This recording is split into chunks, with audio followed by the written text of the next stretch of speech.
자, 29번째 수업 시작을 해볼게요. 282쪽 19번 질문이에요. 사실은 이 강의를 지금 몇 번째 다시 찍고 있는 건지 몰라요. 왜냐하면 지금 그 옆집 강아지, 그 이웃집 강아지가 지금 저희 집에 와 있는데 얘가 되게 오전에는 피곤해 보여가지고 그냥 옆에서 자길래 그냥 강의를 촬영했는데 근데 갑자기 얘가 깨가지고 이제 기운이 돌아와가지고 갑자기 막 난리를 부리는 거예요. 그래서 이제 예를 들어서 제가 강의를 하고 있는데 진짜 웃긴 게 한 10분쯤 강의를 했는데 10분쯤 강의를 했는데 갑자기 얘가 옆에 와가지고 막 팔을 당겨요. 그래가지고 강의를 진행할 수가 없었고 그래서 다시 찍고 있었는데 그때 이제 한 5분쯤 강의를 찍었는데 갑자기 무슨 물통 하나를 물고 오더니 막 그걸로 막 그 플라스틱 통 있죠. 통통통통 소리 나는 거.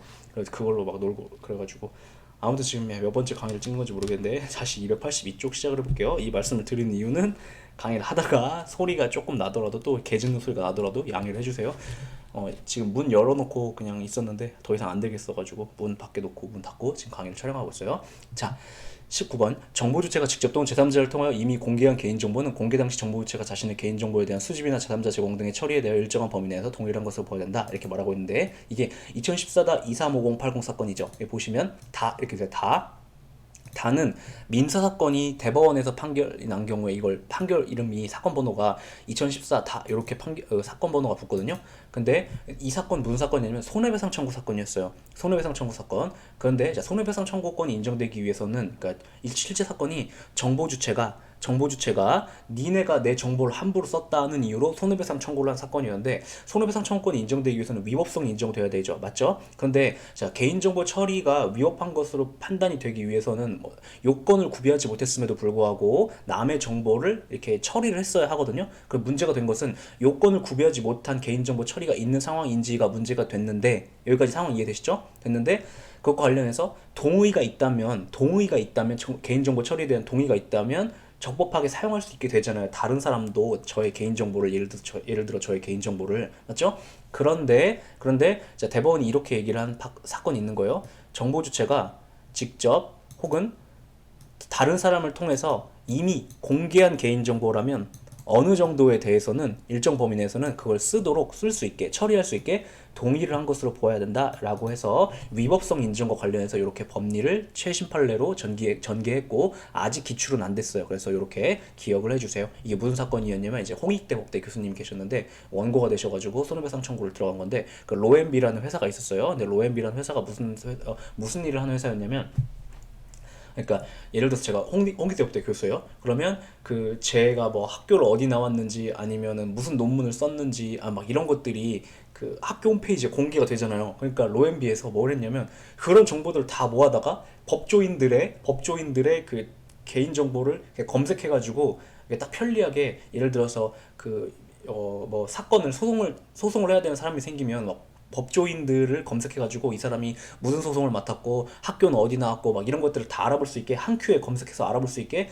이렇게 사이트를 만들고 그다음 그걸 유료 서비스를 제공했던 사안이에요. 그래가지고 그 법대 교수님이 야 나는 그런 거 너한테 쓸 수 있게 한 적이 없는데 왜 써버렸냐라고 해서 손해배상 청구를 들어가니까 그거 관련해가지고 근데 그 정보 홍익대 홈페이지에 들어가면 다 볼 수 있던데? 라고 하면서 그 정도라면 일정한 범위 내에서는 쓸 수 있게 동의를 한 것으로 보아야 된다 라고 해서 기각한 사건이 있어요. 그래서 기억을 해주세요. 그 사건이고 이 19-1, 19-2가 다 같은 사건인데 요거를 이렇게 관련지었어요. 네, 기억해 주시고 19-3은 로앤비 사건이 아니라 그 로마켓이죠. 그래서 얘는 또 비슷한 건데 계속 이게 문제가 되고 있어요. 그래서 이런 거 기억을 해주세요. 이 19-2 같은 것도 그냥 단타형으로 기억을 해주시고요. 네. 19-2도 좀 건드리자면 개인 신상 정보를 기반으로 해서 인맥 지수 산출해서 공개한 것은 위법하다라고 했는데 그거 말고 승소리나 전문성 지수 등을 공개하는 것은 위법하지 않다라고 본 단타형 판례가 있으니까 기억을 해주세요.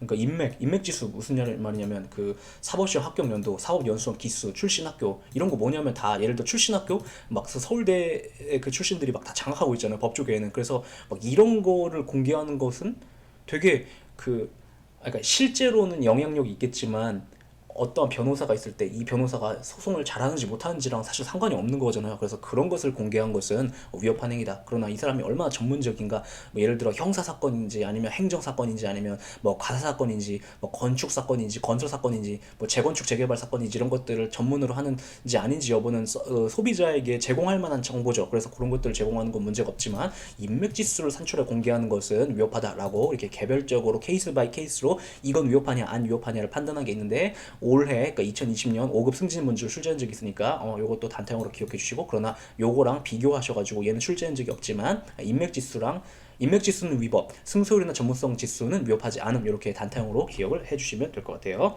그 다음에 자 25번 질문 가볼게요. 282쪽이요. 개인정보는 단체의 소송이요. 개인정보 단체의 소송은 개인정보 처리자가 개인정보보호법상의 집단분쟁 조정을 거부하거나 집단분쟁 조정 결과를 수락하지 아니한 경우에 법원의 허가를 받아 제기할 수 있다, 이렇게 말하고 있는데, 자 개인정보보호법에는 단체 소송이라는 제도를 두고 있다라는 건 아시죠?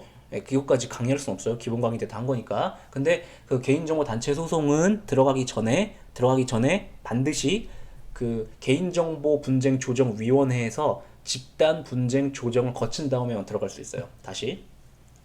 자, 개인정보 유출을 어떤 개인정보 처리자가 했어요. 예를 들어서 그래서 정보 주체가 혹은 정보 주체들이, 그러니까 정보 주체들이 되는 이유는 뭐냐면 개인정보 처리자가 어떤 개인정보를 뭉탱이로 유출하거나 이럴 수 있잖아, 실수로. 그랬을 때 한 명이 소송 들어가는 경우도 있고 여러 명이 소송을 들어가는 경우도 있는데, 근데 이렇게 사건이 공통된 사건이라면 이게 단체를 구성해가지고 단체가 소송을 제기하게 할 수 있는 방법이 있는데, 이때 개인이 들어가는 거 말고, 개인이 들어갈 때는 그냥 곧바로 소송 들어가도 돼요. 근데 그게 아니라 단체를 구성해가지고 단체의 명의로 단체가 원고가 돼가지고 소송을 제기하려고 할 때는 반드시 어떻게 하고 있냐면 집단 분쟁 조정이라는 것을, 그러니까 분쟁 조정 중에 하나가 집단 분쟁 조정이에요. 분쟁 조정 이긴 한데 여러 명이 관련된 경우에 집단 분쟁 조정이라고 부르는 것뿐이에요. 그래서 집단 분쟁 조정을 먼저 거친 다음에 거기서도 거부라는 건 무슨 말이냐면, 개인정보 분쟁 조정위원회가 이렇게 하면 뭐 예를 들어서 손해배상한 250만 원으로 합의 보시죠, 이렇게 해서 조정안을 내놨는데 싫어요, 이렇게 했을 경우,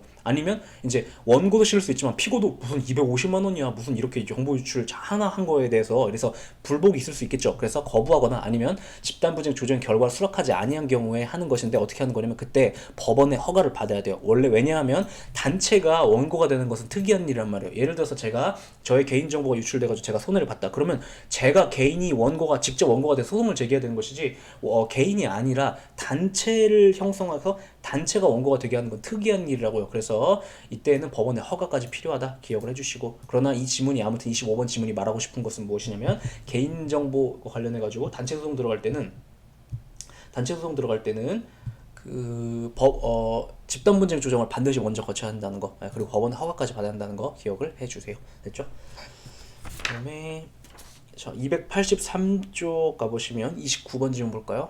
자, 29번 질문. 개인정보 분쟁 조정위원회는 집단 분쟁 조정의 당사자인 다수의 정보 주체 중 일부의 정보 주체가 법원에 소를 제기한 경우에는 그 조정 절차를 중단하지 않고 소를 제기한 일부의 정보 주체는 조정 절차에서 제외한다 라고 했는데, 이게 19년도 소방직 9급으로 출제가 된 거죠. 무슨 얘기하고 있는 거냐면, 자, 그 단체 소송을 들어가려면 먼저 집단 분쟁 조정을 거쳐야 된댔죠. 그러니까 개인정보 분쟁 조정위원회에서 먼저 조정 절차의 일종인 집단 분쟁 조정을 거쳐야 되는데, 이게 길어지니까 그냥 성질 급하신 분들이 어떻게 한 거냐면, 야, 나 그냥 단체 이뤄서 안 해, 그냥 내가 별도로 따로 할 거야 라고 해서 그냥 소송을 제기하는 경우에 대한 얘기인데, 그렇게 할 수가 있어요. 그냥 나는, 야, 니네 단체 니네끼리 해, 나는 별도로 따로 제기할 거야, 이렇게 들어갈 수가 있는데, 자, 그래서 일부의 정보 주체가 곧바로 소송을 제기한 경우에는 어떻게 되냐면, 그때는 집단 분쟁 조정이 진행 중이던 걸 어떻게 하겠어요?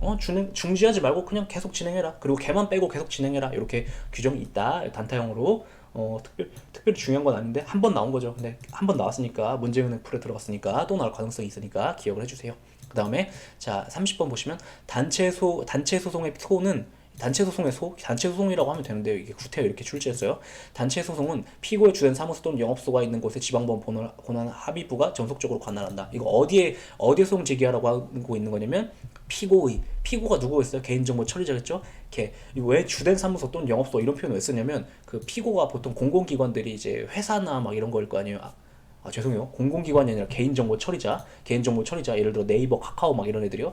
그 주된 사무소 또는 영업소. 그래서 막 회사들이잖아요. 그 영업소가 있는 곳을 지방법원 본원합의부. 지방법원 뭐라고요? 본원 합의부가 전속적으로 관할한다 이렇게 말하고 있는데 선생님 이거 행정소송 아니에요? 그러니까 이거는 단체 소송은 사실상 그 개인 대 개인 사이의 민사소송인 거예요. 민사소송. 그래서 얘는 원래 행정법의 영역에 속하는 게 아닌 거라고요. 근데도 행정법의 영역에서 지금 출제가 되고 있는데 아무튼 그래서 행정법은 들어가는 게 아니라 지방법원 본원 합의부가 전속적으로 관할한다 이렇게 되어 있죠. 이거는 자 지금부터 설명하려고 하는 건 너무 민사소송법적 영역이어서 깊이 있는 내용에서 설명을 안 하긴 대충 그냥 들어만 두시면 되는데 전속적으로 관할한다는 건 무슨 말이면 다른 데 소송을 제기할 수 없다 이런 얘기예요. 다른 데. 그러니까 그냥 들어만 두세요. 원래 관할이라는 개념은 쌍방이 동의하면 원래 관할이 정해져 있다 하더라도 나 그냥 여기다 제기하면 안 되냐?에 대해서 피고가 그래 내가 거기서 나도 글로 갈게 이렇게 하면 원래 되거든요. 그런데 그런 것을 허용하지 않는 걸 전속 관할이라고 하는데 아무튼 이렇게 전속적으로 관할한다 이렇게 글자가 있다 기억을 해주세요. 그리고 만약에 주된 사무소나 영업소가 없다 그럼 주된 업무 담당자의 주소 주된 업무 담당자 이제 그 개인정보 처리자를 얘기하는 거죠. 개인정보 처리자 그 막 홈페이지 각종 홈페이지 들어가면 방문각도 그런데 맨 밑에 그 개인정보 처리자 담당자 이렇게 써 있죠. 그래서 막 지금 방문관 김영민 소장님이신가 아무튼 그런데 이렇게 그분의 주소를 관할하는 곳에 지방법원 본원 합의부에 전속한다 뭐라는 거야 거기 소송 제기라 이렇게 얘기하는 거죠. 그 다음에 32번 보시면 단체소송에 관한 개인정보보호법에 특별한 규정이 없는 경우에는 어떻게 해라 민사소송법을 준용해라. 왜냐면 이거는 개인과 개인 사이에 싸우는 거예요. 예를 들어서 저랑 카카오랑 싸운대요. 근데 카카오는 공공기관 아니에요. 카카오는 공공기관이 아니죠. 걔는 그냥 사기업이에요. 그 개인과 개인이라고요. 그래서 민사소송법을 준용한다 이렇게 기억을 하시면 되겠죠.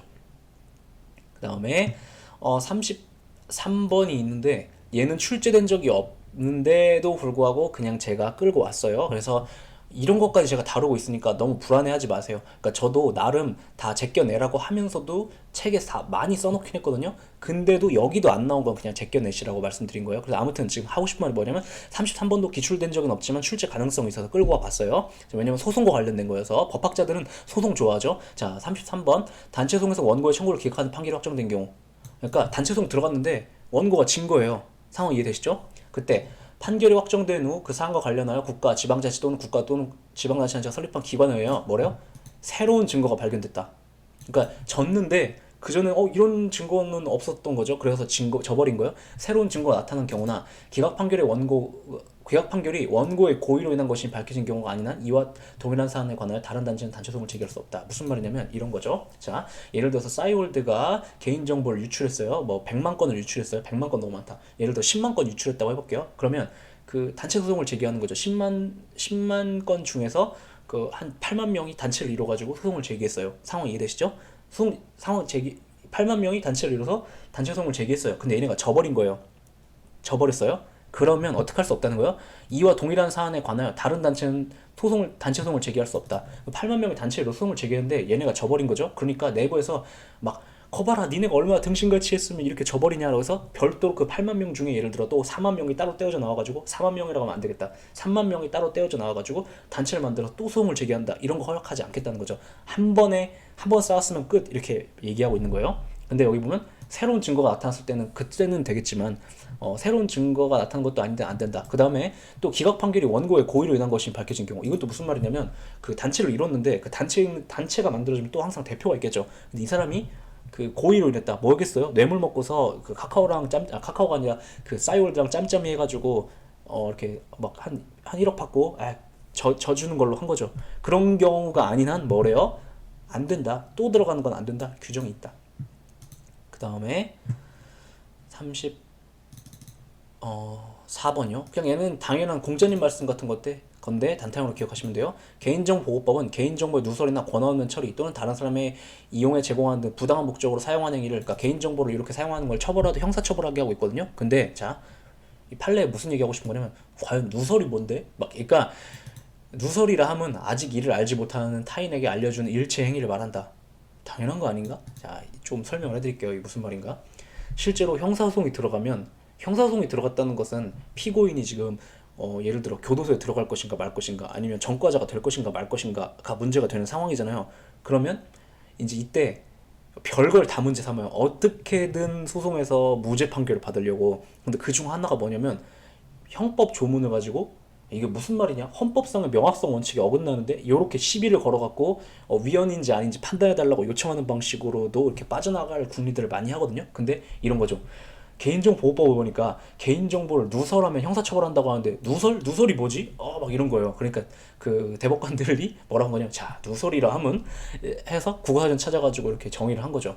근데 그냥 요렇게 그래서 그러다 보니까 판결문이 나오고 그걸 그냥 국회 측에서 그냥 출제를 했어요. 별 의미가 있는 건 아니에요. 그래서 아무튼 누설이라면 누설이 뭐겠니? 아직 알지 못하는 사람에게 알려준 일체 행위를 말한다. 이렇게 기억하시면 되죠. 실제로는 조금 더 깊이 있는 이유가 있긴 한데 그냥 그렇게 알아두시면 돼요. 알지 못하는 사람에게 알려준 일체 행위를 말한다. 됐고, 그 다음에 자 이제 어려운 얘기 해볼게요. 40번이요. 40번 보시면 자 보시면 법조문 15조 1항 6호죠. 15조 1항 6호 이거 아까 어디서 봤는데 수집과 이용을 예외적으로 허용하는 규정 중 하나였어요. 그리고 그게 1, 2, 3, 4, 5, 6호가 있었죠. 그거에 대한 얘기예요. 자, 개인정보 처리자는 개인정보 처리자의 정당한 이익을 달성하기 위하여 필요한 경우로서 명백하게 정보 주체의 권리보다 우선하는 경우라면 정보 주체의 동의가 있는 경우, 그러니까 1호 사유가 아니라 하더라도 6호에 이렇게 이런 경우에 쓸 수 있다고 하니까 6호 사유에 해당하니까 개인정보 수집할 수 있으며 그 수집 목적의 범위에서 이용할 수 있다라고 규정이 있대요.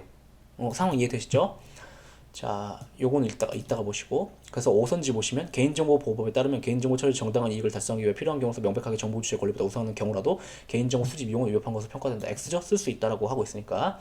자, 그런데 제가 아까 얘기했던 게 뭐였냐면 15조는 이렇게 6가지를 규정하고 있는데 예외적으로 개인정보를 수집하거나 이용할 수 있는 거 목적 범위 내에서. 근데 그거 말고 자기가 수집한, 제가 여기서 저는 개인정보 처리자예요. 제가 수집한 정보를 다른 사람에게 줄 수 있는 경우에 대해서는 17조에서 규정하고 있는데 17조에서 1, 2, 3, 4, 5, 6 중에서 뭐는 빠져요? 4, 5랑 6호가 빠지죠. 맞죠? 그래서 4, 5 사유나 6호 사유로는 제3자 제공이 안 돼요. 맞죠? 근데 그것 관련해서 40-2번이 그 얘기를 하고 있는 거예요. 그래서 보시면 개인정보 처리자는 그의 정당한 이익을 달성하기 위해 필요한 경우 명백히 정보 주체 권리보다 우선하는 경우에는 정보 주체 동의 없이 정보 주체 개인정보를 제3자에게 제공할 수 있다. 그러니까 이 경우에 뭐는 할 수 있지만 뭐는 할 수 없다는 거예요.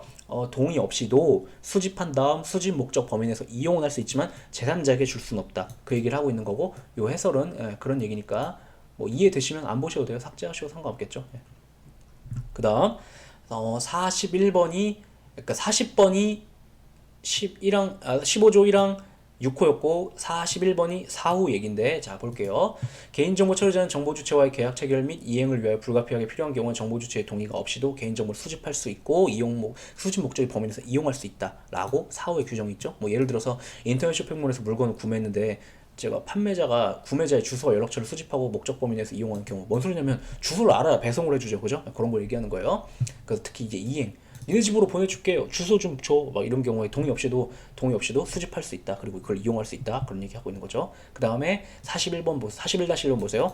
정보 처리자는 정보 주체와의 계약을 체결을 위하여 불가피한 경우에는 정보 주체 동의 없이 개인정보를 제3자에게 제공할 수 없어요. 그러니까 요 경우는 동의 없이도 뭐 할 수는 있는 거예요? 수집 목적 내 이용은 돼요. 그러나 제3자 제공은 안 된다라는 거. 그래서 그 4호 사유랑 6호 사유는 수집과 수집 목적 내 이용의 예외는 되지만 뭔 안 된다? 제3자 제공은 안 된다. 그거 비교해가지고 꼼꼼하게 물어본 거 딱 여기까지만이에요. 수집과 수집 목적 내 이용하고 그 다음에 제3자 제공 사이의 비교, 딱 여기까지만 물어봤으니까 그 이상은 그냥 막연히 어느 정도만 아시면 될 것 같냐면 동의가 있으면 되고 법률 규정이 있으면 되고 뭐 그 다음 뭐 더 있었지 뭐 그냥 요 정도 그렇게 기억하시면 될 것 같아요.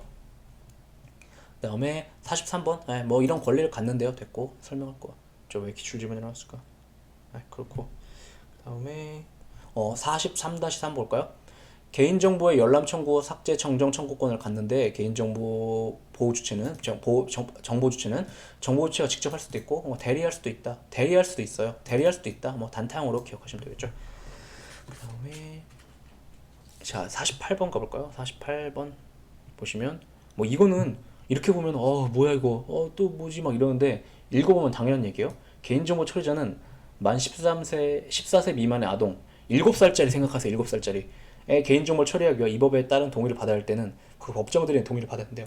뭔 소리냐면 개인정보 처리자가 정보 주체의 동의를 받으면 되죠. 근데 7살짜리한테 야 동의해줘 그러면 동의가 뭔데, 해줘 그냥 해가지고 막 이렇게 사인 받을 수 있잖아요. 그러니까 어떻게 하래요? 그 미만의 아동은 직접 못하고 법정 대리인의 동의를 받게 하고 있죠. 법정 대리인 이제 부모님 생각하시면 되죠. 근데 이게 조금 웃긴 게 뭐냐면 웃기다기보다 좀 생각해봐야 될 게 뭐냐면 미성년자가 아니라 14세 미만의 아동이라고 하고 있죠. 맞죠? 그래서 이게 15, 16, 15, 16, 17, 18까지는 미성년자지만 법정 대리인의 동의 없이 그냥 할 수 있게 하고 있는 것 같아요. 그래서 그렇게까지 깊이 있게 들어가진 않지만 아무튼 이렇게 14세 미만 아동일 때 동의를 받아야 된다 얘기하고 있고요. 근데 이게 출제 포인트는 이때 2018년 경찰 2차에서 출제 포인트는 어디였냐면 이때 법정 대리인 동의를 받기 위하여 필요한 최소한의 정보는 법정 대리인 동의 없이 할 수 있냐? 이걸 물어봤었거든요. 무슨 말이냐면 이제 예를 들어서 그 뭐죠? 어떤 인터넷 사이트 가입하려고 할 때 14세 미만의 아동인지 아닌지 이렇게 분간해가지고 물어보죠. 맞죠? 그게 이 법조문 때문에 그런 거예요. 그런데 제가 14세 제가 예를 들어 지금 초등학교 2학년이에요. 근데 어디 뭐 사이트 가입하려고 한다. 근데 14세 미만이죠. 초등학교 2학년이니까 초등학교 2학년이 만으로 7살인가? 7살인가 8살이죠. 근데 아무튼 그런데 제가 가입하려고 할 때 법정 대리인 동의를 받아야 되는데 법정 대리인 동의를 받으려고 보니까 니네 엄마 이름 뭐야? 핸드폰 번호는? 이런 거 물어볼 수 있다 이거예요. 그래서 직접 아동으로부터 직접 수집할 수 있다. 읽어보면 당연한 건데 이렇게 추상적으로 보면은 안 보면은 뭐지 이게 막 이러신다고요. 그래서 이런 경우는 있다 기억해 주시고 이거는 이런 게 있다라는 정도만 알아두면 다시는 틀리지 않는 거죠.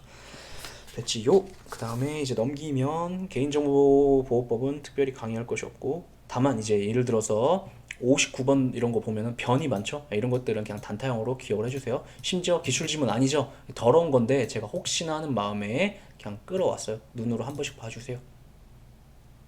뭐 물리적 조치를 해야 된다, 뭐 고유식별 정보 이건 출제가 된 거지만 아무튼 한번 봐주세요.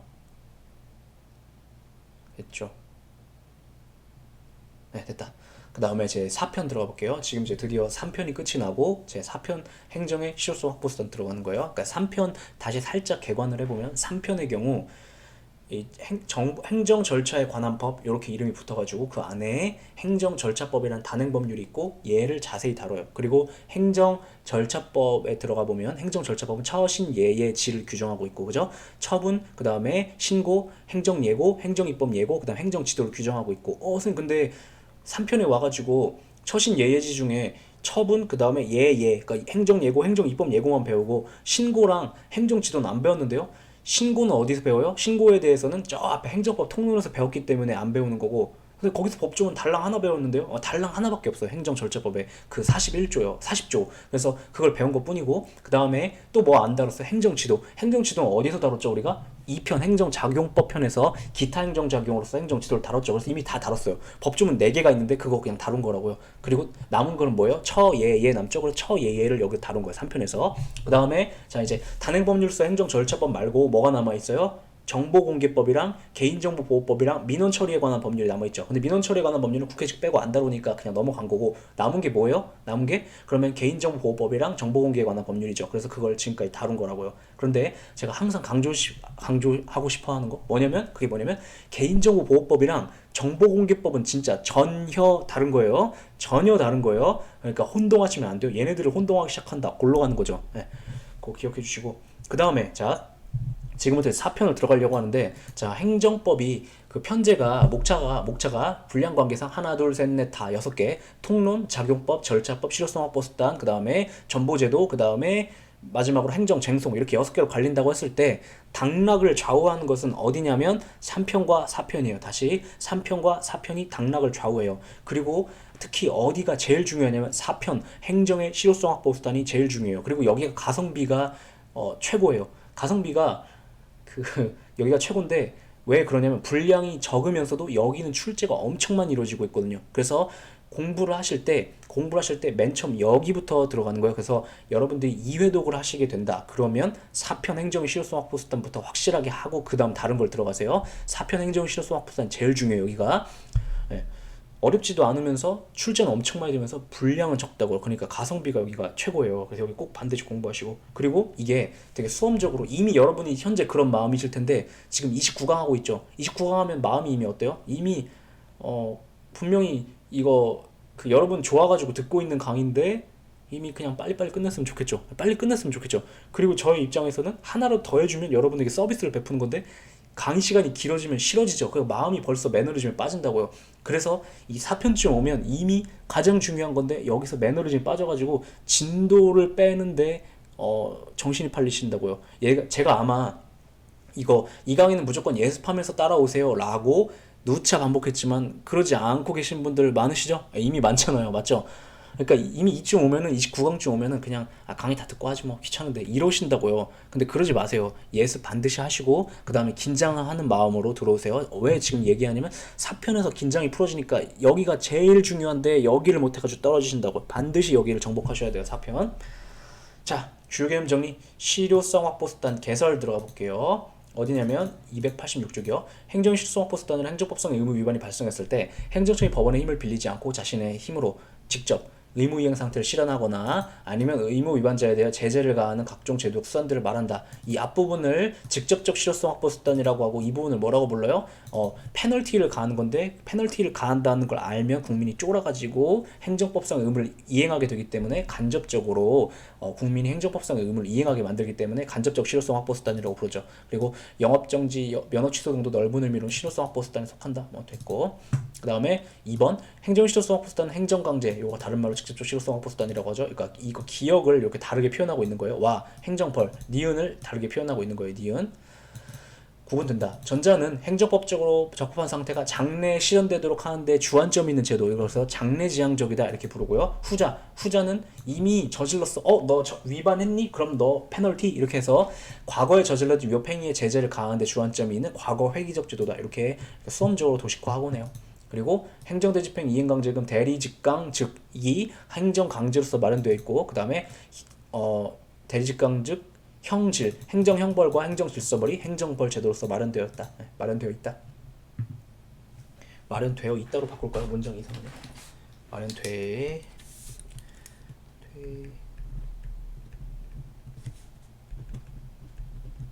네. 아무튼 중요한 건 아닌데 됐고요. 그 다음에 자 3번 가보시면 287쪽이요. 그러나 오늘 과거에 마련된 위와 같은 수단들만은 행정 실효성 확보하는데 불충분하고 효과지 못한 면이 있어서 오늘은 기존에 없던 새로운 실효성 확보 수단이 등장하고 있다. 대표적으로 과상공명거, 그죠? 과상공명거가 있다. 그리고 시정명령도 박균성 교수님은 여기에 껴서 포함시키곤 하는데 시정명령을 저는 그냥 이행강제금 다루면서 다룰게요. 네. 아무튼 그렇다. 그래서 행정 실효성 확보 수단은 다음과 같이 더 구체적으로 구분된다. 이렇게 되죠. 대리, 직강, 즉 그리고 형질, 과산, 공명거 이렇게 다루죠. 이거 못 외우시면 안 돼요. 얘네들이 다 분간할 줄 아셔야 되죠. 그리고 새로운 실효성 확보 수단은 열려있는 개념이라는 거. 왜냐면 예전에 미처 생각하지 못했던 것들을 다 통틀어 일컫는 거니까. 그래서 뭐 어떤 교수님들은 영업정지, 영업 취소 이런 것도 여기 집어넣곤 하세요. 뭐 그런데 그럴 수 있지. 왜냐면 그것도 기능을 하긴 하니까. 됐고, 자 관련 지문 정리 1번 볼게요. 자 행정법규 이거 기본 강의 때 했던 거예요. 위반에 대하여 가하는 각종 제재. 뭐죠 이거? 간접적 실효성 확보 수단에 대한 얘기를 하는 거죠. 조치들은 행정법규 위반이나 객관적 사실에 차감하여 가해지는 것이기 때문에 별도의 규정이 없다면 반드시 현실적인 행위자가 아니라도 법령상 책임자로 규정된 자에게 부과되고, 이거 기본 강의 때 뭐라고 말씀드려요? 현실적인 행위자 위에 뭐 예를 들어 뭐라고 써요? 버스 기사. 그다음 법령상 책임자 예를 들어 버스 회사. 그래서 버스 기사가 사고 쳤어도 그 버스 회사에게 부과된다 이런 거죠. 그다음 특별한 사정이 없나 위반자 즉 그 법령상 책임자에게 고의나 과실이 없더라도 부과할 수 있다. 왜냐하면 이 제재는 그 고의나 과실이 없어도 부과할 수 있는 거, 왜 실효성을 확보하기 위한 목적으로 존재하는 것이기 때문에 책임주의 같은 게 적용되지 않는 거죠. 다만 위반자의 의무에 대해 탓할 수 없는 정당한 사유가 있는 경우까지 부과할 수 있는 것은 아니다 라고 되어 있죠. 이게 간접적 실효성 확보 수단들에 대해 대법원이 확립하고 있는 법리예요. 이 세 가지가 중요하고, 뭐 예를 들어서 너무 바빠서 소득 신고를 못했다. 그럼 과실이 있는 거고, 혼자 살고 있는데 교통사고로 의식불명이다. 그러면 정당한 사유가 있는 거고, 뭐 이런 거 고의나 과실, 그 다음에 정당한 사유 의미 써놨으니까 혼자 이해하시면 될 것 같고. 그 다음에 2번 보시면, 자 납세 의무자가 세금 내야 되는 사람이 세무공무원의 잘못된 설명을 믿고 신고납부 의무를 이행하지 않았다 하더라도, 그러니까 세무공무원이 당신은 그 신고납부 의무 이행하실 사람이 아닌데요, 그 대상 의무 이행의 대상이 아닌데요 이렇게 해가지고 잘못 말해가지고 이행하지 않았다 하더라도 그것이 관계법령에 어긋나는 게 명백한 때에는, 관계법령에 뭐 예를 들어서 자영업자는 반드시 신고납부를 하세요 라고 써놨는데 내가 자영업자인데 명백한데 공무원이 아니라고 했는데요, 막 이런 핑계를 대는 걸 막기 위해서 이렇게 얘기하는 거죠. 명백한 때에는 그때는 정당한 사유가 있는 걸로 봐주지 않겠다. 그래서 그때는 가산세를 부과할 수 있다 이렇게 본 판례죠. 근데 뜬금없이 갑자기 가산세 얘기를 왜 하냐면 지금 1번 법리가 각종 제재 처분과 관련해서 확립된 대법원의 법리라고 했죠. 그런데 가산세는 여기 써 있지만 본질이 제재죠. 기본 강의 때 하죠. 그러니까 그 법리가 똑같이 여기에도 적용되는데, 그래서 가산세도 제재니까 정당한 사유가 있으면 부과할 수 없겠죠. 맞죠? 근데 과연 이 상황이 정당한 사유가 있는 상황인가? 공무원이 잘못 설명했을 때 그걸 믿고 이행 안 한 게 정당한 사유가 있는 상황인가? 자, 이거에 대해 뭐래요 대법원이? 공무원이 잘못 설명했을 때 그걸 믿고 이행하지 않은 거, 그건 정당한 상황, 사정의 사유에 속할 수는 있을지 모르지만 관계법령에 어긋난다는 게 명백한데 무슨 정당한 사유니 거기에 해당하지 않아. 그러니까 가산세를 부과할 수 있는 상황이야. 그래서 부과할 수 있다. 이렇게 얘기한 거죠. 그 다음에 자, 비교해야 될 걸로 2-1번이랑 비교해야 될 걸로 행정청의 허가가 있어야 함에도 어쩌고저쩌고 말하는데, 자, 이것은 2-1번은, 그러니까 2번은요 제재 처분과 관련해서 제재 처분 부과의 면제 사유인 정당한 사유에 해당하는가 안 해당하는가와 관련된 판례가 2번 판례고요. 2-1은 비슷한데 그거 말고 행정 형벌 가셔서 다시 행정 형벌 가셔서 행정 형벌에 보면 위법성 착오라는 개념이 등장하죠. 위법성 착오가 뭐냐면 나는 이런 짓을 해도 법에 어긋나지 않는 거라고 잘못 생각한 경우요. 근데 위법성 착오가 있어도 원칙적으로 처벌돼야 한대요? 되죠. 그러나 정당한 이유가 있으면 예외적으로 처벌이 안 되죠. 맞죠? 기본 강의 딴 내용이에요. 정당한 이유가 있으면 처벌이 안 되는데 요 상황이라면 정당한 이유가 있는 경우인가 안 있는 경우인가에 대해서 단타형으로 대법원이 판시한 판례인데, 2번 지문이랑 비교할 만해요. 그래서 여기다가 서로 다른 주제이지만 끌고 와서 묶어서 비교시킨 거예요. 보시면 행정청여가 있어야에도 불구하고 허가를 받지 않으며 처벌성이 되는 행위를 한 경우라도 허가를 담당하는 공무원이 허가를 요하지 않아도 이거 허가 안 받고 하셔도 돼요. 이렇게 말해가지고 믿었기 때문에 허가를 받지 아니한 것이라면 허가를 받지 않더라도 죄가 되지 않는 것을 착오로 일으키는데 정당한 이유가 있는 경우에서 처벌할 수 없다. 이렇게 본 케이스가 있어요. 차이가 뭐예요? 여기는 공무원을 믿은 건데 2번은 믿었는데 그게 그런 공무원이 헛소리 한다는 게 법령상 명백했대요. 그러면 그냥 믿지 말았어야지. 그러면 너는, 그러니까 넌 정당하지 않아. 그러니까 넌 처벌 대상이야. 이렇게 말한 거고 얘는 아니다. 이렇게 한 비교 판례가 있으니까 좌표는 전혀 다르지만 이렇게 비교해서 묶어서 공부할 만하니까 기억을 해주세요. 그 다음에 4번 질문 볼까요? 287쪽 4번 질문이요. 보시면 법이 특별히 형사소추 선행의 원칙을 규정하고 있지는 않은 한, 형사소추 선행이라는 게 무슨 말이냐면 문자적 의미를 볼까요? 형법적으로 형사사건, 형사소송을 먼저 제기하는 거, 그것을 먼저 해야만 한다는 원칙, 그걸 형사소추 선행의 원칙이라고 하는 것인데, 그런 얘기가 없는 한 형사 판결 확정에 앞서 일정한 위반 사실을 들어 행정처분을 하였다고 하여 이를 두고 절차 위반이 있다고 할 수 없다. 무슨 얘기냐면 형사 판결하고 행정처분의 관계에 대한 판례인데 이런 거예요. 예를 들어서 제가 공무원이었어요. 근데 제가 공무원이었는데 성추행을 했다고 혹은 뭐 성폭행을 했다는 혐의로 지금 고발이 들어온 거예요. 고발이 들어와가지고 고소가 들어왔다고 해봐요. 그래가지고 제가 예를 들어서 공무원인데 뭐 성범죄에 관련되잖아요. 그럼 일단 직위 해제가 돼요. 직위 해제라는 게 무슨 말이냐면 일단 공무원 신분을 유지하지만 직무를 거두어가는 걸 말하거든요. 왜 직무를 거두어가냐면 이제 징계 절차를 밟아가지고 진짜 얘가 그런 짓을 했는지 아닌지 판정을 해봐야 될 거 아니에요. 하지도 않았는데 무조건 고소만 하면, 고발만 하면 무조건 자른다. 그러면 공무원들 너무 억울하죠. 그래서 진짜 그랬는지 아닌지 별도로 이제 절차를 밟아보는데, 왜 그러냐면 했다는 게 밝혀지면 좀 파면돼요. 파면되는데 그 파면된다는 것은 형법의 문제예요.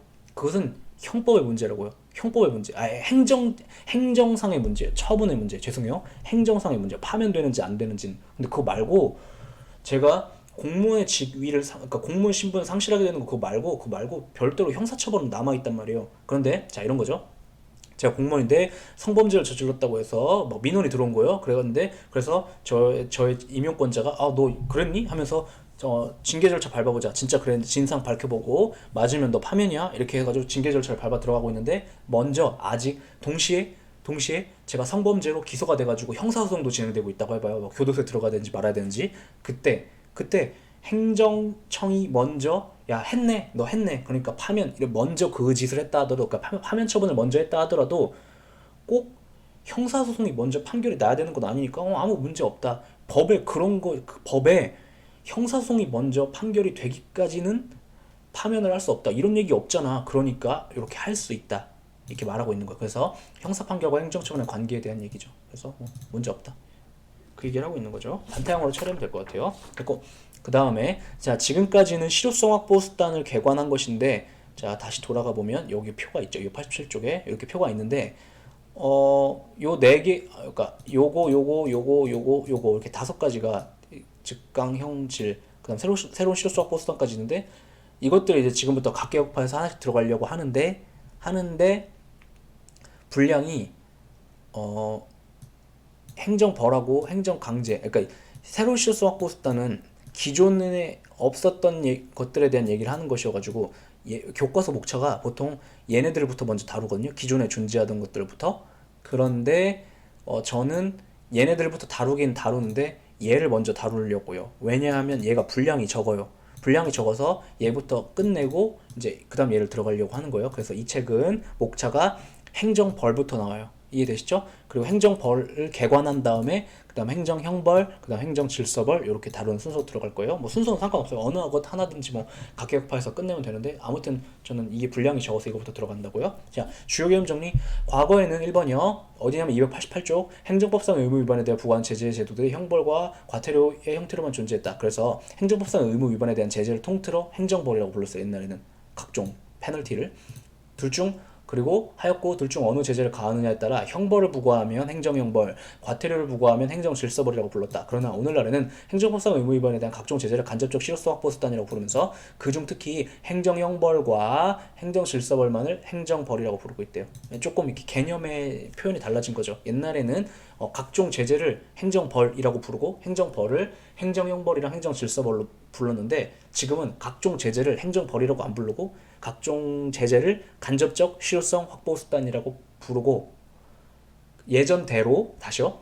지금은 각종 제재 수단을 행정벌이라고 부르지 않고 간접적 실효성 확보 수단이라고 부르면서 달라진 점이 이 점인 거죠. 부르면서 대신 옛날하고 똑같이 그냥 행정벌, 그럼 행정형벌하고 행정질서벌을 가리키는 걸로 부르고 있다고. 용어상의 차이인데 혼란이 있을까봐 정리했어요.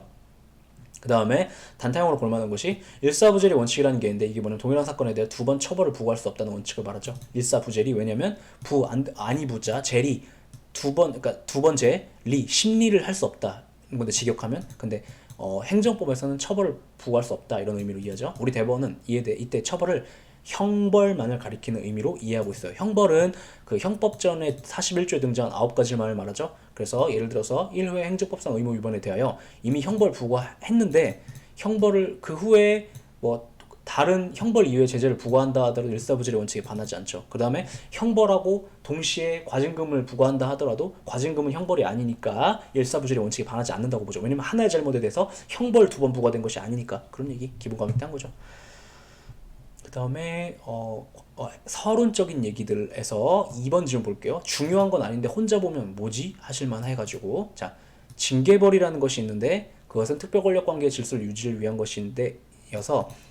것이지만 이거랑 비교될 만한 개념으로서 행정벌은 일반 권력관계에서 일반 사인에 대한 통치권의 발동을 행해진 제재다. 뭐 어쩌라는 거지? 이 얘기하는 거예요.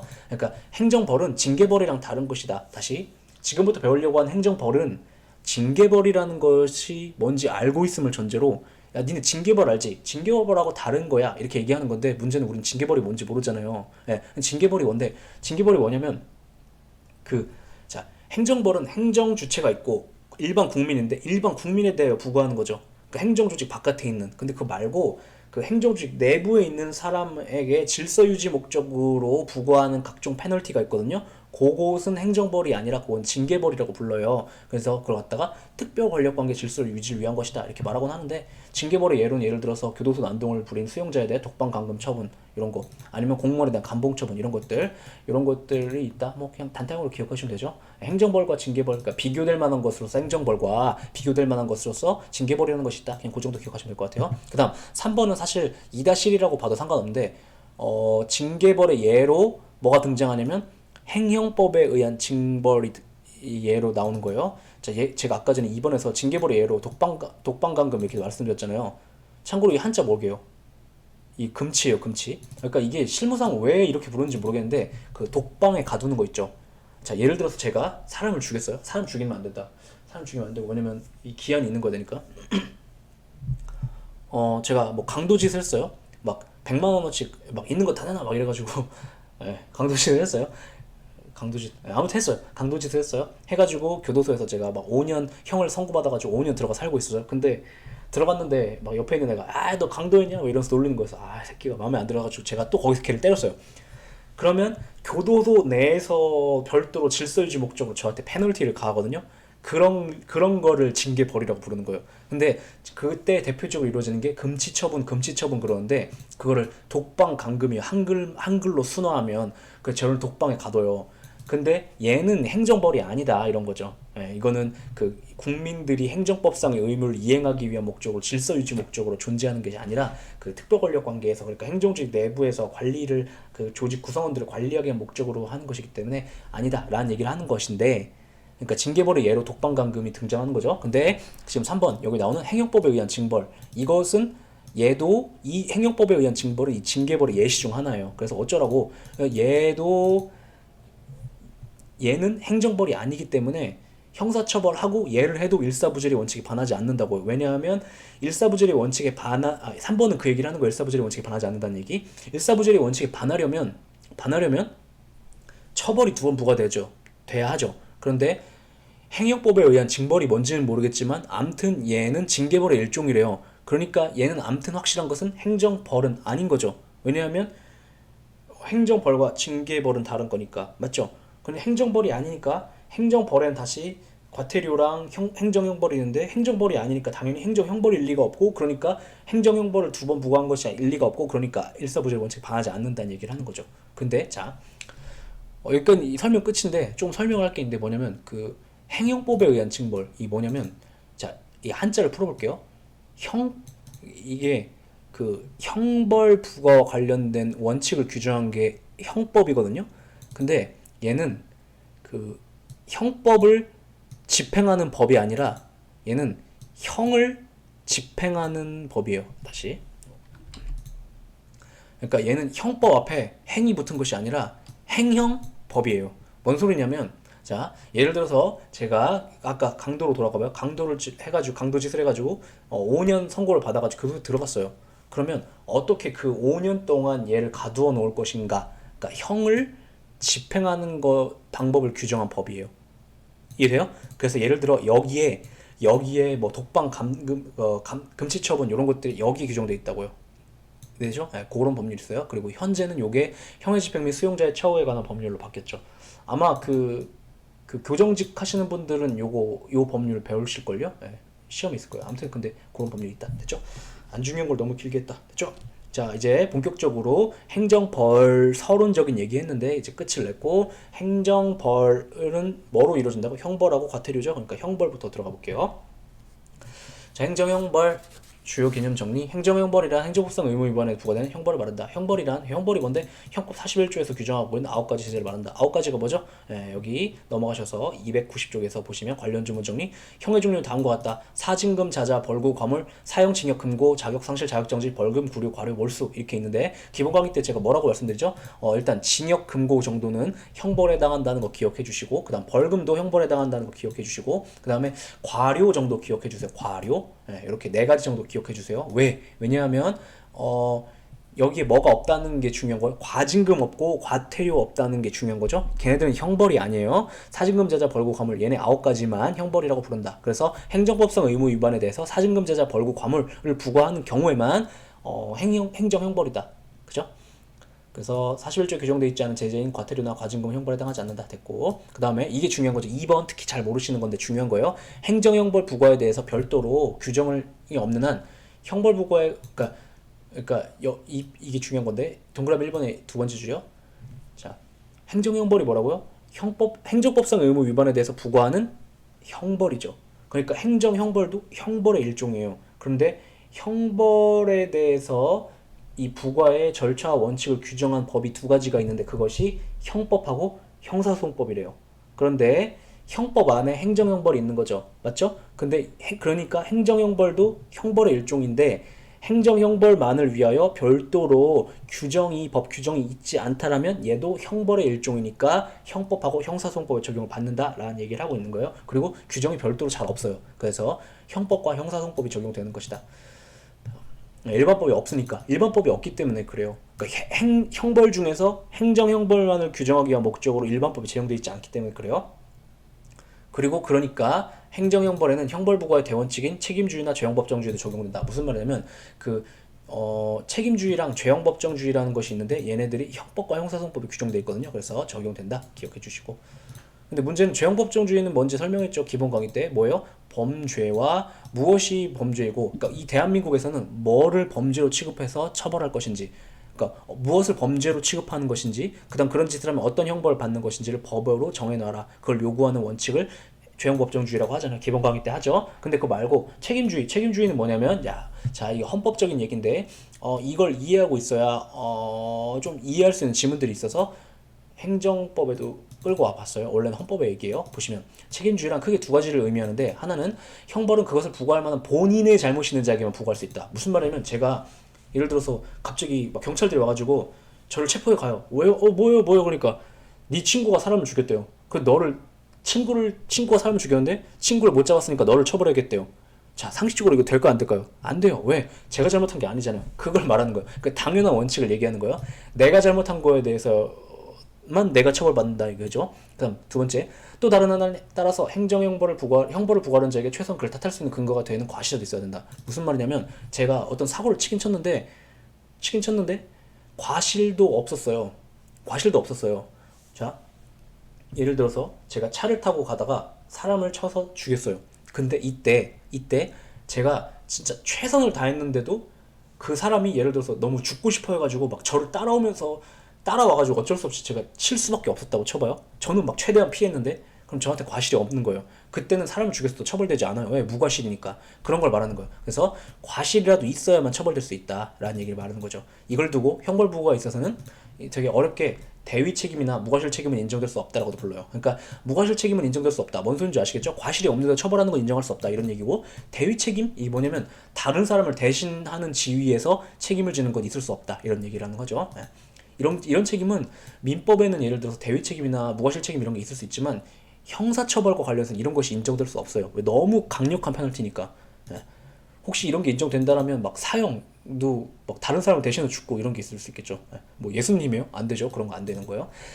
그 다음에 자 289쪽 89쪽 4번 볼게요. 한편 양벌 규정에 따라 부과된 형벌에도 당연히 형벌 부과의 문제니까 책임주의가 적용되는데, 그래서 종업원의 잘못에 따라 영업주의 처벌이 책임주의에 반하는 것인지가 아닌지가 문제가 되는데, 자 양벌 규정이 뭐예요? 종업원이 사고 치면 사장님도 처벌하는 거를 둘 다 처벌한다고 해가지고, 그러니까 종업원이 사고 치면 얘를 감독해야 될 의무가 있는 사장님도 처벌하는 거, 그걸 갖다 양벌 규정이라고 하는데, 이거 위헌 아닌가가 문제가 돼요. 참고로 책임주의는 헌법상의 원칙이에요. 그러니까 책임주의에 반하면 위헌인 거죠.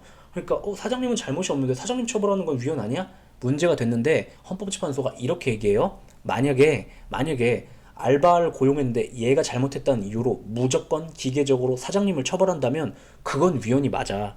근데 그게 아니라 영업주, 그러니까 사장님을 처벌하긴 처벌하는데 종업원의 잘못 그 자체로 인하여, 그러니까 종업원이 잘못했으니까 네가 처벌된다가 아니라 종업원을 선임하는, 그러니까 좋은 애를 잘 뽑고 그 다음에 일을 시킨 다음에 얘를 감독해야 될 의무가 있는데도 너는 그걸 제대로 의무를 이행 못했으니까 그 잘못이 있어서 너를 처벌하는 거야 라는 이유로 처벌을 한다면, 그거는 누구의 잘못을 이유로 처벌하는 거예요? 사장님 너의 잘못을 이유로 사장님 너를 처벌하는 것이야 가 되니까 대위 책임 문제는 아니죠. 그리고 이때 사장님이 최선을 다했다라면 과실도 없는 경우이기 때문에 그때는 처벌되지 않는다고 하고, 다만 사장님이 관리도 안 하고 막 그랬을 때 과실이 있음을 이유로 처벌하는 경우라면 그때 한도 내에서는 영업주 처벌도 헌법적으로 정당화될 수 있어, 이렇게 보고 있다고요. 그래서 양벌 규정에 따른 영업주 처벌은 종업원의 잘못 그 자체로 인하여 부과되는 것이 아니라 종업원에 대한 영업주의 선임 감독성에 과실을 이유로 부과되는 것이기 때문에 정당하다고 본다.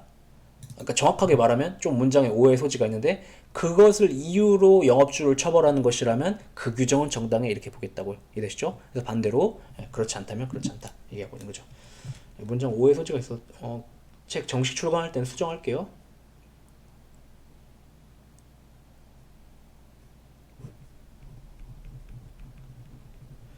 됐죠? 그 다음에 자 동그라미 5번 볼게요. 자 형벌 부과받게 됐다. 그걸 갖다 일상적으로 뭐라고 불러요? 전과자 전과자 그러죠? 그럼 각 전과자가 되면 무슨 불이익이 있는데 왜 전과자 되면 왜 안 되는 건데?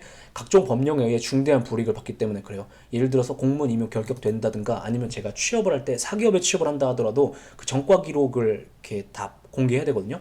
그러면 제가 예를 들어서 막 성추행 이력이 있대요. 그럼 취업 되겠어요 안 되겠어요? 그러니까 물론 정 뽑을 사람이 없으면 상관이 없겠죠. 근데 이미 막 경쟁률이 100대 1이야. 그럼 굳이 저 같은 사람 뽑을 필요가 없겠죠. 그래서 이런 경우에 불이익을 받게 되기 때문에 가급적 형벌 부과를 안 하려고 하는 경향이 있어요, 국가가. 예. 왜냐면 전과자가 되면 너무 사회적 낙인이 생기고 막 그러니까. 그래서 시혜적인 제도, 은혜를 베푸는 제도로서 통고 처분이라는 것이 마련되어 있는 경우가 있고, 통고 처분 제도는 이 형법이나 형사소송법에 있는 게 아니라 도로교통법이나 관세법 등 개별 법령의 경우에 따라 규정이 되어 있어요. 통고처분이 뭔지 다 아시죠?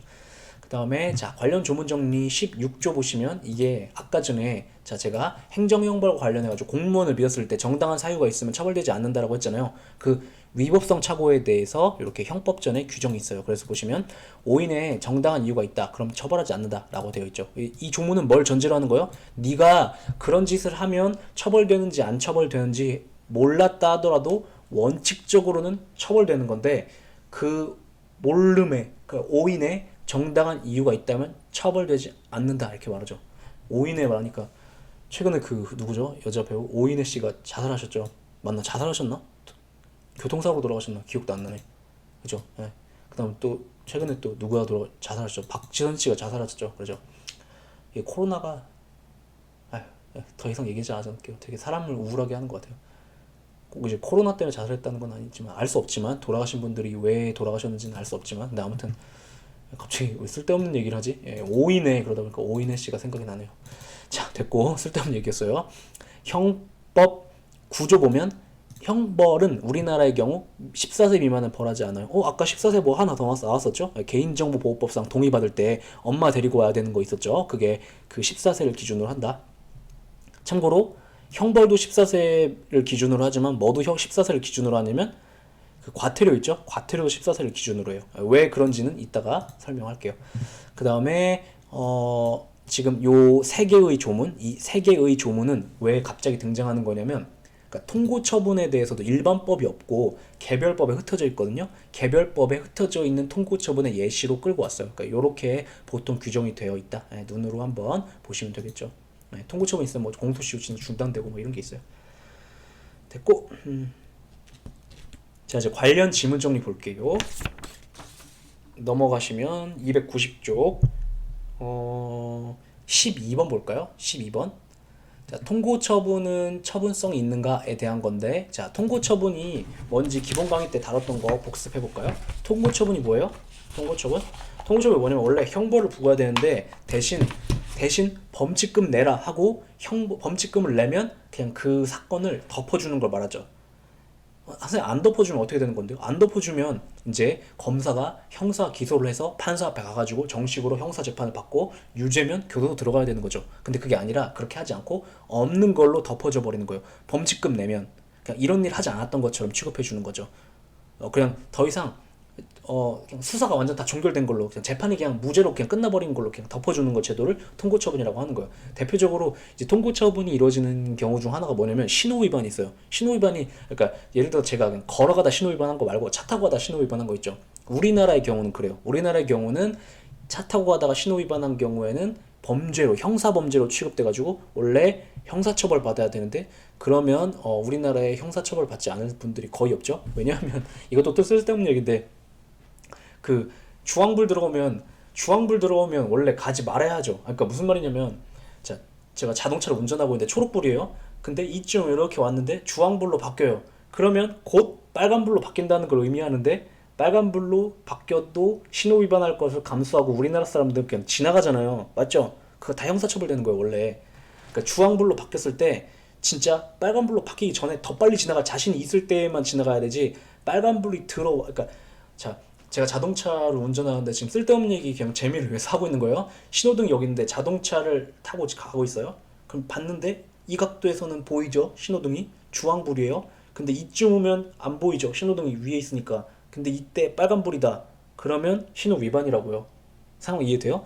근데 이런 경우들이 비일비재하겠죠. 맞죠? 이런 경우인데 다쳐버리면 어떻게 돼요? 우리나라 전과자 아닌 사람이 없게 되겠죠. 그래서 그런 것들 하는 거 통고처분이라고 하는데, 통고처분이 처분이냐? 이름은 처분인데 가 문제가 되는데 결론 뭐예요? 아니라고 보죠. 왜냐하면 얘는 자 처분에 해당하려면 권력적 단독적 행위여야 되는데, 통고처분은 해도 통고처분 뭐 하는 거야? 범칙금 내라 이렇게 하는 거죠. 근데 내라고 해도 내가 뭐라는 거야? 안 내 이렇게 말하면 어떻게 돼요? 형사소송으로 싸울 수가 있고 통고처분 효력이 날라가죠.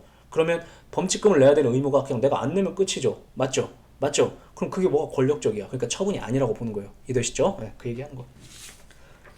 근데 기본 강의 때 설명한 건데 그것을 왜 또 설명하고 있냐면 그 291쪽 가셔서 여기 때문에 그래요. 지금 여기 넘버링이 잘못됐어요. 12-4가 되어야 하고, 그리고 여기 13, 14, 15, 16 되어야 해서 하나씩 늘려야 돼요. 근데 아무튼 이 11-4 여기를 지금 291쪽에 있는 거 그거를 조금 설명하려고 하는데, 뭐 별건 아닌데, 통고처분의 처분성을 부정함으로써 행정소송의 대상이 되지 못하게 한다 하더라도, 그러니까 행정소송이 처분이 아니라고 보잖아요. 그러니까 문제가 된 건 뭐냐면 그 실제 사건에서는 우리 대법원이 통고처분은 처분이 아니라고 보거든요. 그럼 그렇게 해석하는 거 문제가 있는 거 아닌가? 가 문제가 되는데, 헌법적으로 아무 문제가 없다라고 보고 있어요. 다시 통고처분은 처분이 아니라고 보죠. 맞죠? 그리고 경우에 따라서는 통고처분에 대해서는 행정소송을 제기할 수 없다라고 명문의 규정을 박아 넣은 경우도 있어요.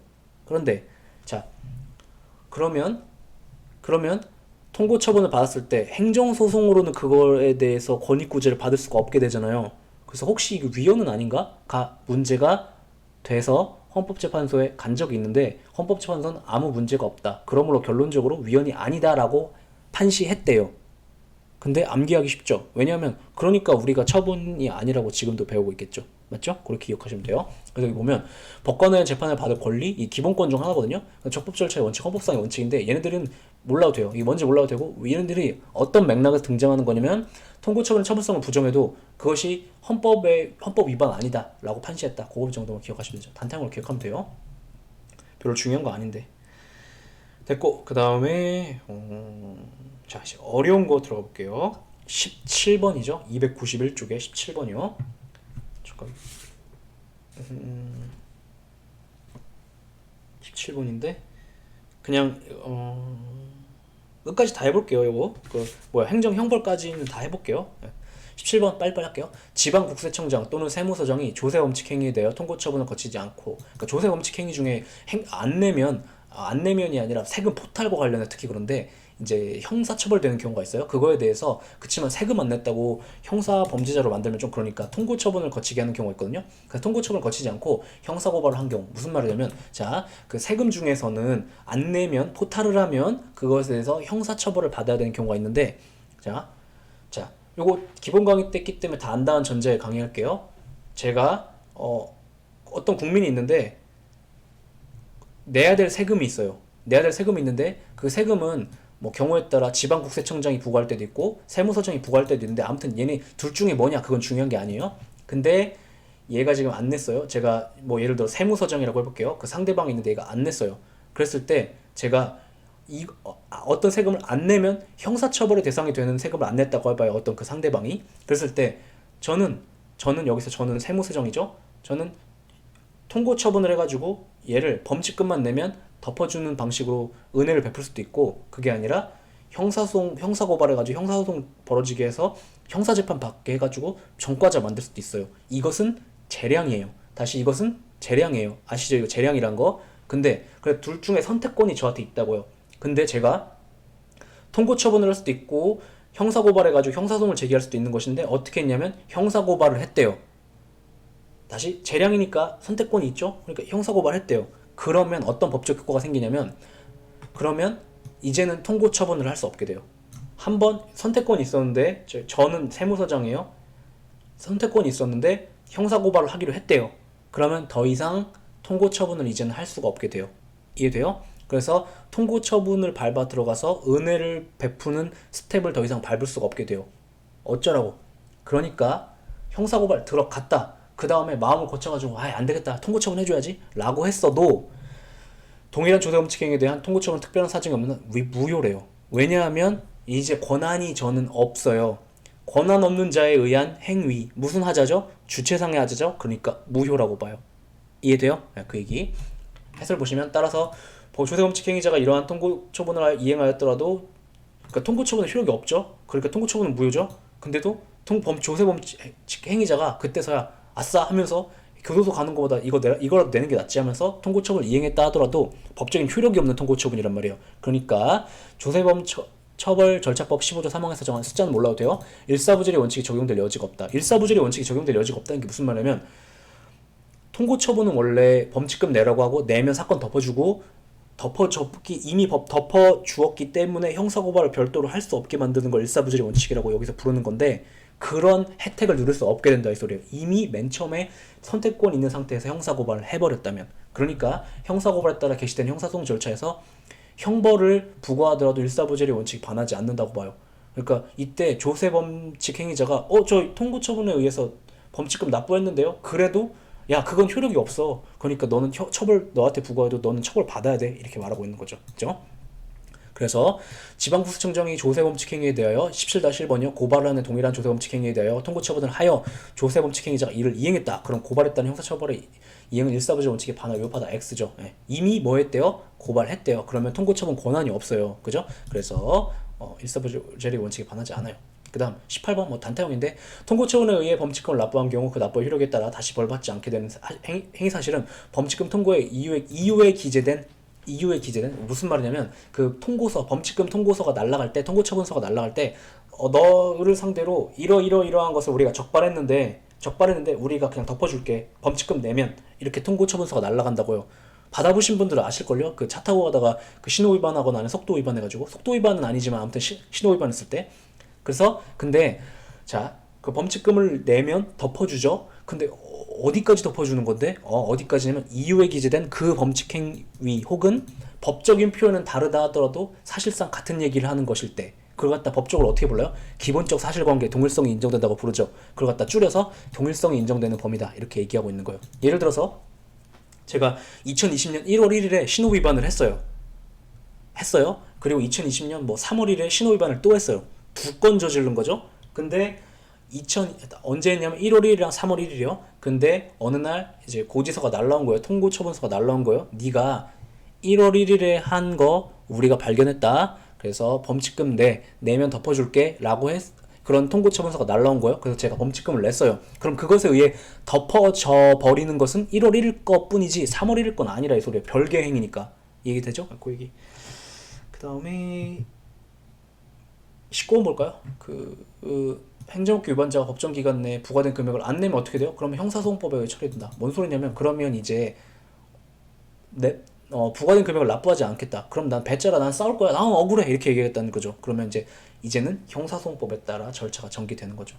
그 다음 20번 도로교통법에 의한 경찰서장의 통고처분에 대한 항고소송은 부적법하고 왜 부적법해요? 통고처분은 처벌성이 없으니까 그거에 대해 이의가 있으면 그럼 어떻게 해야 되는데 있는 경우에는 통고처분에 따른 범칙금을 안 내면 돼요. 안 내면 배째라 난 억울해서 못 내겠다. 그러면 경찰서장이 이 새끼가 하면서 어떻게 하냐면 이제 경우에 따라 고발을 하는 경우가 있고 경우에 따라 그 통고처분권자가 고발을 하는 경우가 있고 즉결심판 청구를 하는 경우가 있어요.